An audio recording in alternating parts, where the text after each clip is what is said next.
Hey guys, welcome back to Turn Pages. My name is Jeremy, and today I am going to be doing a book review for you. It's been a really long time since I've done a book review. It's been about 4 months ish now. But now that it's like the middle of December, I'm starting, now that it's pouring down snow all the time here up in the northern part of Minnesota, so it does get quite cold here. It's actually freezing. It's like 20 degrees out here, and it's really cold. But when it gets really cold and all I want to do is lay in bed, it gives me the perfect opportunity to binge watch TV shows, watch movies, and of course, read amazing books. So this has actually been a book I've been rereading for the past few months. I really wanted to take my time and massively take my time with it and just read it a chapter here and a chapter there. I did not want to speed read through this book like I have in the past. So today I'm going to be doing my book review and discussion on Twilight by Stephanie Meyer. You guys may know I'm a very big fan of this series. I view the Twilight Saga to be one of my favorite series. This used to be my favorite series, but it is definitely not my favorite series anymore. This series was great when I read it, and it still is great. I still really, really enjoy these characters, and I still really enjoy reading these books and watching the films, of course.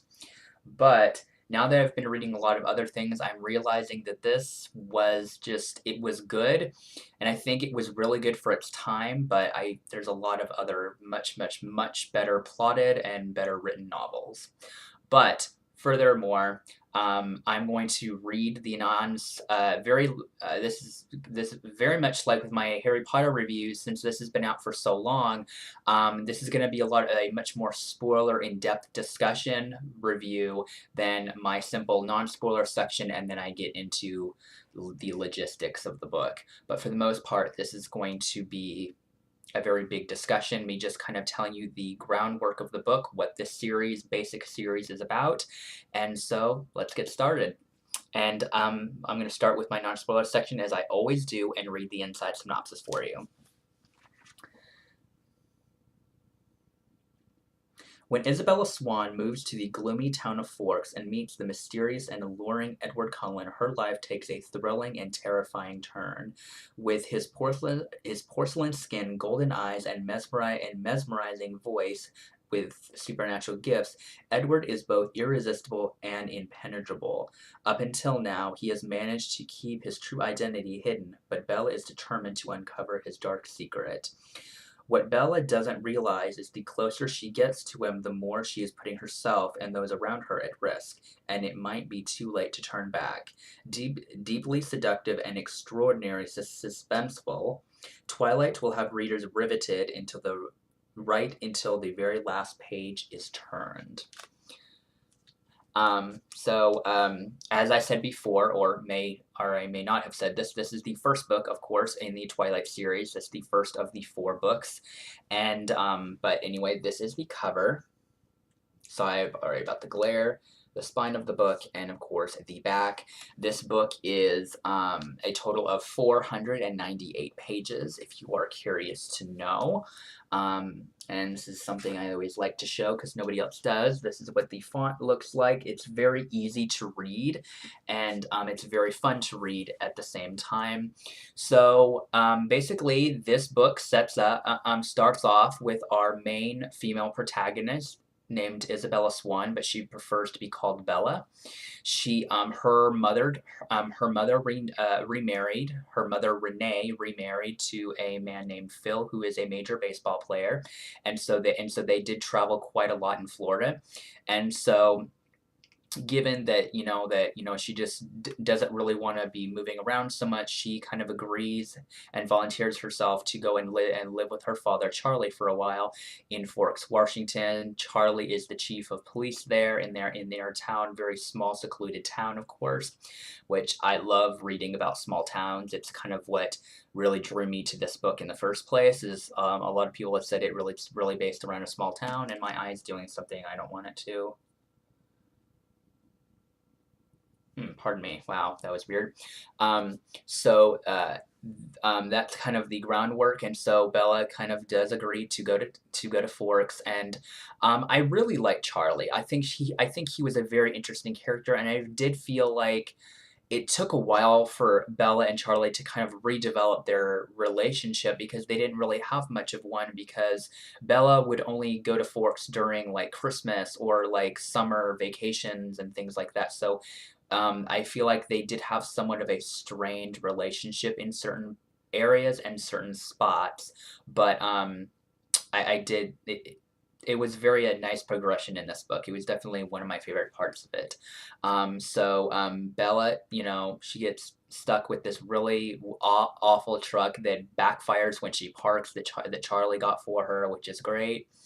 Um, and and then Bella goes to, you know, she's in a new school, so she gets to meet a lot of new friends there, and I kind of felt like Bella was one of those characters who was definitely kind of a very secluded person.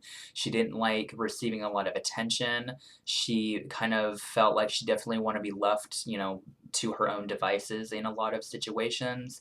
She's very different from me. And I say that because when you're reading a book, you want to find characters that you relate to or that you like. I definitely liked her, but I definitely never really related to her in a lot of aspects because in the sect is she hates anything that's cold, wet. She hates the cold, wet, rainy weather. I love that.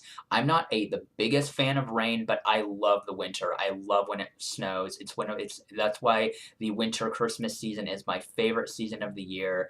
I just in a wonderful mood, and so there was a lot of tension there with Bella's character in that aspect.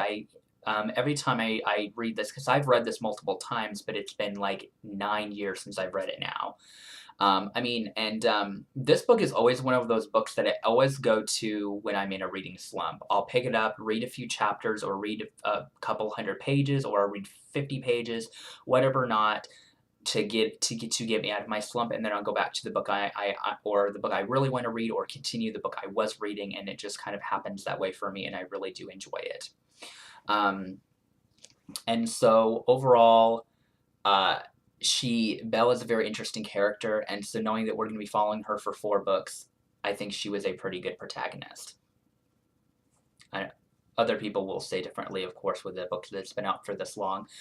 But really, where the book really starts to pick up is when the Cullen family kind of come into the picture. We have Rosalie and Emmett, Jasper and Alice, Edward Cullen, who is the love interest to Bella. Then we, of course, have Carlisle and Esme, which are like the parents to everybody, of course.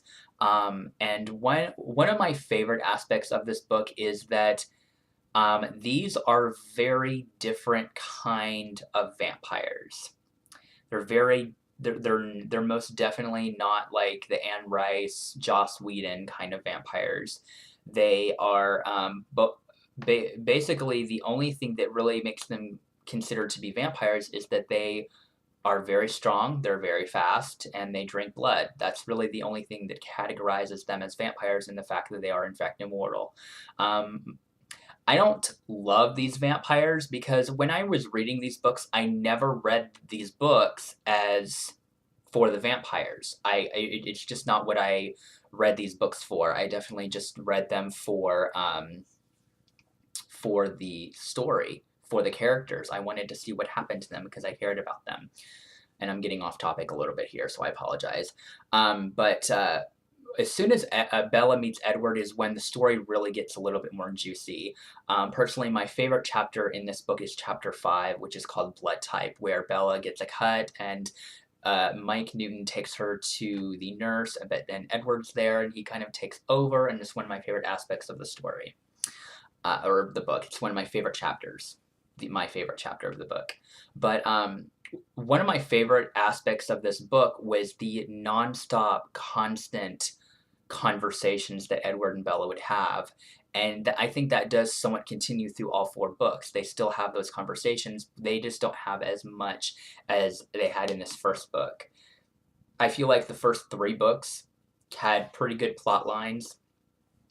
And since this is a much more spoiler section, and basically this book is just filled with so much for me. We have good guys, we have bad guys. It is a whirlwind romance between Edward and Bella, and I think it every time I read this, it has that same wonderful, cozy, addictive quality that you really cared for these people, or at least I did, and it just made me want to continue reading more and more and more.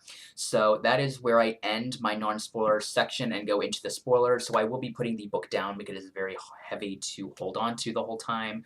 So now we're gonna go into the spoiler section, and 10 minutes of non-spoiler I think is pretty good. This is going to be about a nice 20-minute video. So now I'm going to say goodbye to you guys. If you are either have not read the book, or you do not care, or you've seen the movie, or what have you, it's completely your choice if you want to stay afterward. There will be some spoilers on things that I like, things that I just didn't quite like, and let's get started. Having read this book like more thoroughly after 9 years of having not read it, I definitely have noticed things that do bother me a little bit. I do have noticed that Bella is very a little bit too secluded, and I felt like we would have more emotion, more heart to her character, because I feel like, Bella explains that she feels this way, but just because she tells the reader that she feels a certain way, but there's no proof of her showing those things, I just feel like that was a little pet peeve that could have been improved. And another thing is, I realized that the writing of this book was not quite the best in the world, and I definitely never noticed before, because it's been almost a decade since I read this book for the first time. Like I said, over the years I've read bits and pieces of it, but I just never really realized it until recently. Now by me saying this, when you become a fan of something for so long, you can still love that book to pieces. I do view this book is still a 5-star book. I still view it as one of my absolute all-time favorite books. It's right up there with the Harry Potter series. It's something I reread, and I will always reread. I'll always rewatch the movie. But when you become a fan of something for so long, you learn to love it, and when you read it constantly or be a fan of it, you learn things that you don't like, that you never realized before, and things that you might have missed before as well. So that's definitely the case in this book. There's definitely things that I like. One of my aspects is towards the end of the book where Bella gets that phone call from James. I felt like that whole I felt like that was a little bit dragged out at points, and I really wish it could have been cut down and more condensed. But overall, I think this is a great book. And like I said before, this being the first of the series, I do want to address a few things that a lot of people have said as that they are creepy, as Edward watching Bella sleep. And I've mentioned this in my discussion videos and my defending the series videos. I do not view that as creepy. I don't necessarily see that as a romantic gesture. I view it as more of a person thing, because Edward being a vampire for 109 years, he doesn't know what it's like to sleep.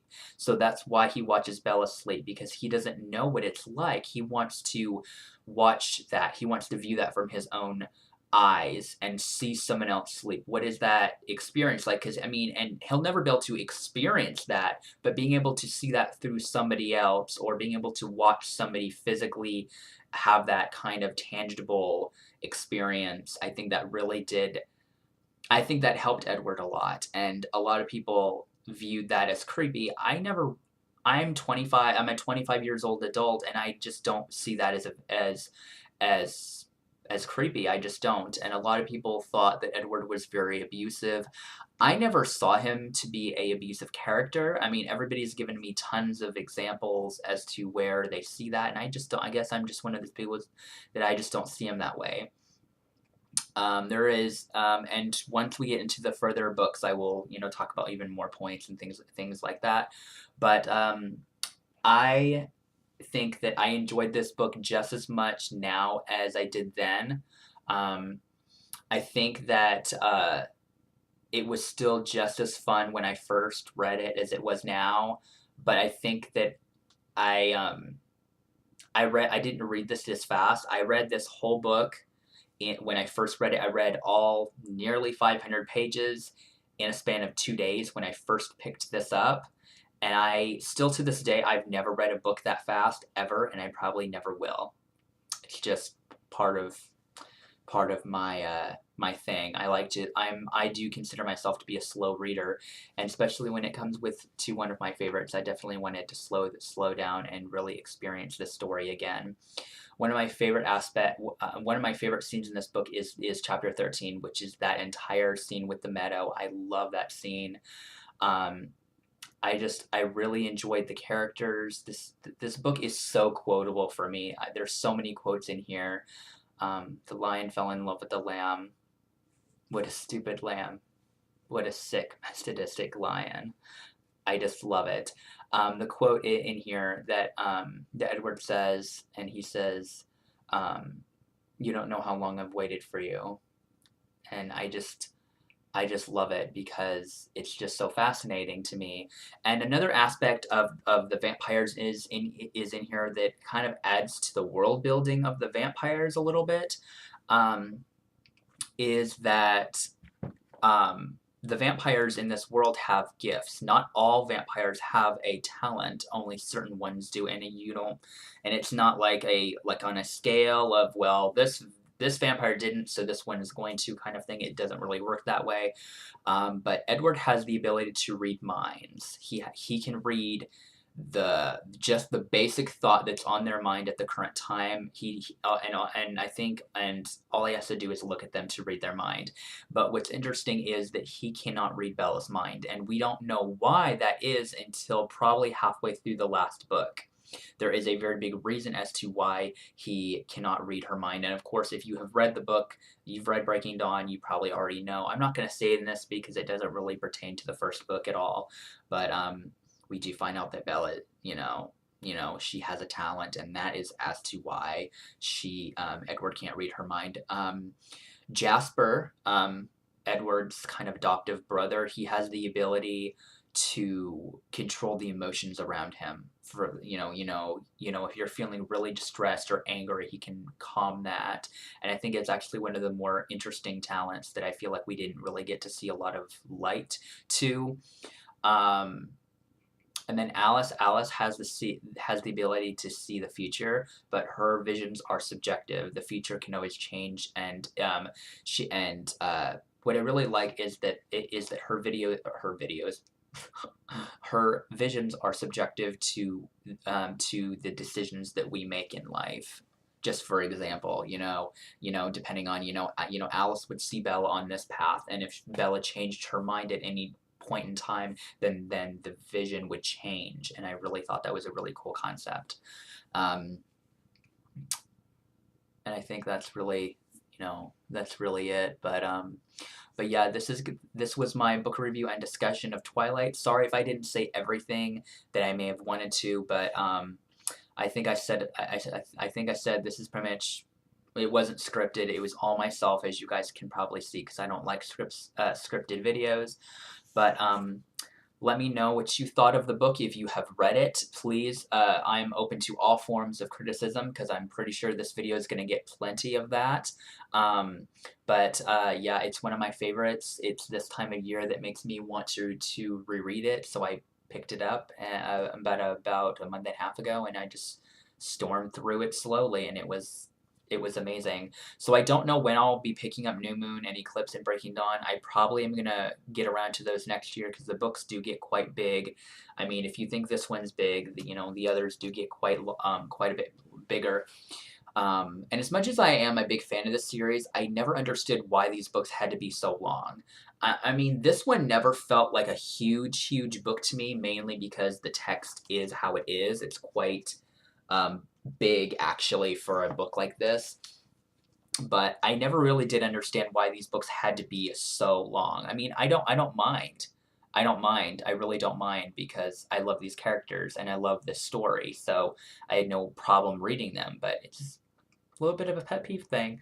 So now that my video is about 20 minutes, I hope you guys have a good day. Let me know what you thought of my review. Let me know what you thought of what's your favorite quote. I think my favorite quote is,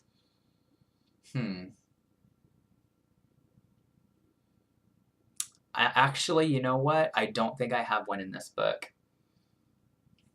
Classic book, and I don't really have a quote, but um, I think the thing is Charlie. I think the best thing, my favorite one is where Bella says, the best thing about Charlie is he doesn't hover. I think that's probably my favorite quote of the book.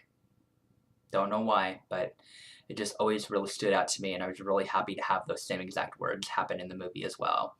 I didn't do any comparisons from the book to the film or whatever because I'm planning on doing separate videos and talking about the book and how faithful or unfaithful the adaptation was in terms of the movies.